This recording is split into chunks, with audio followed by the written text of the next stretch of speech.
Cheers, guys. Epix 911, welcome to the Thursday, July 20th, 2017 edition of VR News. So freaking happy to be back. Rolled into town early this morning, woke up, ready to go. We'll talk about all of that stuff in a future streaming event or something. For now, guys, quick format change. Stories that are quick in nature, I'm going to call those just VR News quick bites. They're going to come at the beginning.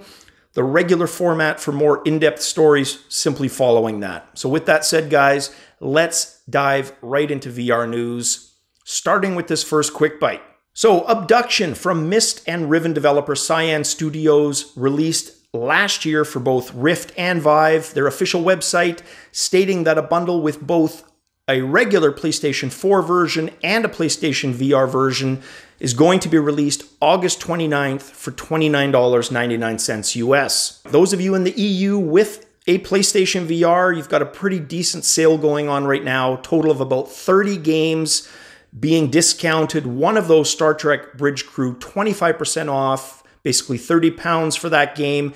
Still no aim controller pretty much anywhere in the world, guys. So while Farpoint is on sale, I would hold off until Sony finally sells the damn thing single. However, a game like Brookhaven Experiment, which is going to get aim controller support, you may as well pick that up if the deal looks good to you, just so you can have it for when you do finally get an aim controller. Those of you with fantasies, and there's nothing wrong with this, guys, of going to Japan and attending your very own Idol concert where you can let loose, scream your adoration. Guys, fantasize no more, because Idol Master Cinderella Girls Viewing Revolution, that is the actual title, is available via PlayStation VR as of yesterday. Now, don't stop the video and go and buy it yet. Hear me out. Once purchased and downloaded, you can fulfill idol fantasy with up to 9 idols, taking to the stage with 3 amazing bundled in songs included. Yes, The Hit, Yes, Party Time is one of those 3. The rest available to you for DLC. Guys, what the hell are you waiting for? Last week on the road, I also talked about the upcoming Marvel Powers United VR, and the heroes included, well, you can now add Deadpool to the list. He's going to be able to use a variety of weapons, basically a pair of hand cannons dealing heavy concussive damage, balanced against SMGs, which are rapid but a lot lighter on the damage. And of course, all of that in addition to his usual katanas and shurikens. We also talked about Blade Runner 2049 the other week. Couple of updates to that. There's going to be 3 tie-in experiences in total for the movie. I've got footage for the first of these. So in this, and it's very clearly a chase sequence, you are piloting a vehicle in pursuit of a replicant. That replicant wanted on a bunch of charges, stole a spinner, now you're giving chase. Now, you were given instructions not to engage. You callously and carelessly ignored those instructions. I love that, because that's clearly a nod to Harrison Ford's character in the movie. Upload VR has posted details on this year's upcoming Siggraph 2017. That's going to take place in LA. Starts July 30th, ends at the end of the day, August 3rd. If you click on the link in the description below, you can get details on all the AR, VR exhibits, seminars, and content available, again, in the description below. Oculus announcing the other day that The Climb is their #1 of all time. Now, Road to VR took this to mean unit sales, and since Oculus recently announced that 4 games have broken the $1 million mark, they did the math and came up with 20,000 units sold. It's pretty obvious within a few years we got to get those numbers into the hundreds of thousands and low millions for the bigger titles. Dead Effect 2 VR's 1.2 update now live, bringing with it 5 more story missions added into the campaign, as well as co-op and PvP modes. Finally, the devs have increased the level cap to 15. They've also fixed a bunch of other bugs and some minor tweaks. $19.99 US. And I've said it before, it looks to be following the same path Raw Data took, which is a good thing as far as early access is concerned. Very cool update. Last July, we talked about uSens, a company creating an SDK, doing some exciting stuff in mobile VR. Well, they have just announced some exciting new tracking capabilities for both their SDK and an HMD. Let's take a look. So using a proprietary camera that's fitted to the smartphones, uSens uses what they're calling SLAM, and that's basically simultaneous localization and mapping. It uses an algorithm, and we've talked about this before. What I love about the video is you literally see it happening as the person is walking around.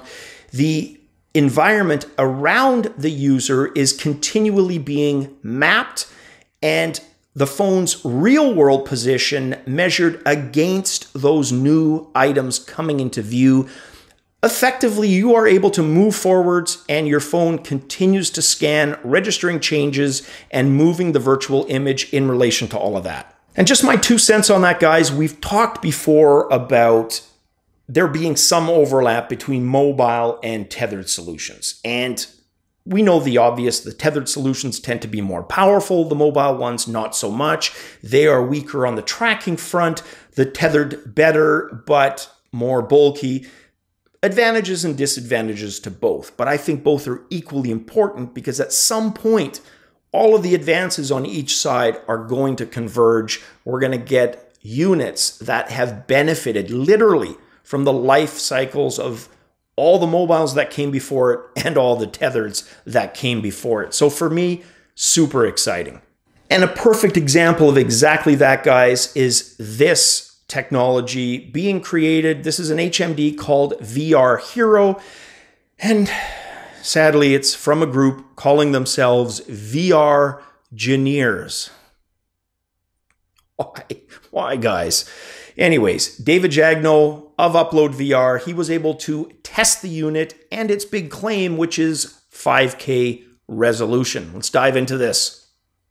Now, during his testing, he said that the biggest issue was low frame rate, but gave him a pass on that because their target market isn't the majority of us gamers.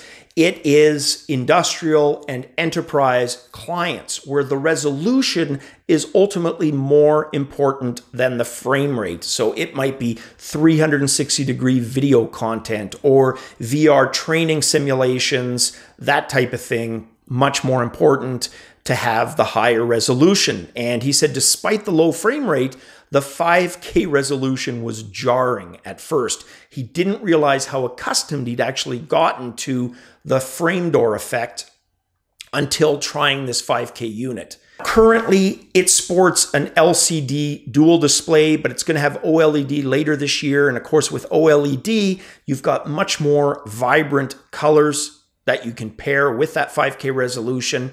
So the combined resolution, 5120 by 1450, a 60 to 90 hertz refresh rate, and a whopping 170-degree field of view. Even though it's not designed for games, he tried a demo that was basically a game-like demo powered by the Unreal Engine. He was able to move around with a gamepad, aim down the sights of a gun. The clarity, he said, incredible, but as to be expected, frame rate pretty abysmal. Now, the more impressive demos to him, like I was saying earlier, the 360-degree videos and 360-degree scenes in general. For example, a skyscraper in Dubai where he was standing in front watching a video unfold, he says was absolutely gorgeous in its detail. Wasn't murky or blurry like basically every other 360-degree video on the market. When the world accepts at large VR, if VR is in all these other areas in our lives, it doesn't put the same amount of pressure on the gaming section of virtual reality. You basically, if you can make VR indispensable to all these other industries, it's not going to go anywhere. And our last story, guys, when I reported this story the other week, my assumption was that the new Rift and Touch bundle at the newer, lower price was still going to be pretty much status quo in terms of what it included in the box. Not so. The first assumption, of course, was that, like I said, it would include previous components that didn't overlap. Not the case. So I've got a list up. Here is a list of what the bundles include and what they don't. Now, as you can see, the price break not quite as appealing as it was based on those older assumptions. For example, the gamepad no longer included. That itself, $60 US worth of hardware. So that's 60%, $60 of the 100 savings. Add in the Oculus remote that's now removed, the USB extension cable, the Rock Band VR guitar adapter, and you come pretty damn close to that $100. So when all is said and done, sure, you can make an argument that those components aren't really needed. More on that in a second, but it sure really isn't an aggressive price drop. It's simply stripping away cost to come at a lower price. So just my 2 cents on that last story, guys, is the strangeness of how initially everything was about the gamepad. It had to be gamepad compatible. There were the delays on the touch, and now we've kind of come full circle, except they are officially dropping the gamepad. Now, I imagine it's still going to be gamepad compatible. They said that that was something they were going to keep effectively indefinitely. Be interesting to see if they hold up to that. It's going to be interesting because you're essentially going to continue to force developers to support both touch and gamepad unless you break that promise. And if you don't, it could make for some awkward development for sure. Guys, that is it for the Thursday edition. As always, cheers, and woo, my first weekend back home coming up. Cheers, guys.